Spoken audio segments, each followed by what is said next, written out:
ঢাকা বিশ্ববিদ্যালয়ের কেন্দ্রীয় মসজিদ থেকেই এই যে আওয়ামী লীগ নিষিদ্ধের প্রতিবাদে যে আন্দোলন সেটি কিন্তু শুরু হয়েছে ইনকিলাব মঞ্চের ব্যানারে।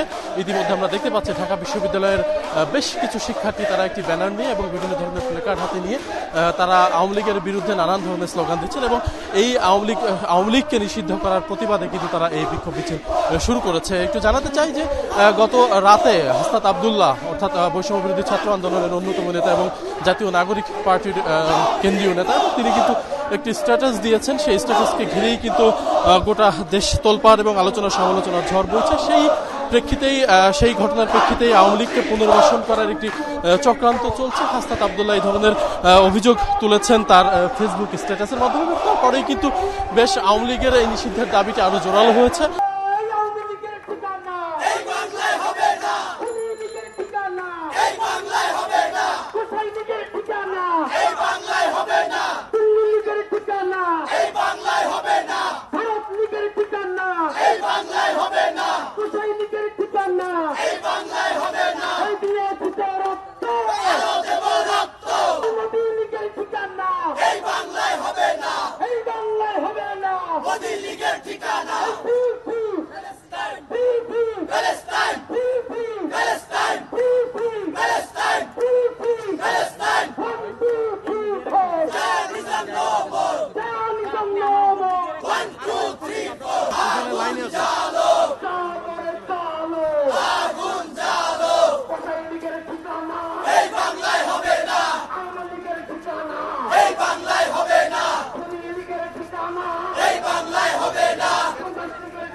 সোহার কেন্দ্রীয়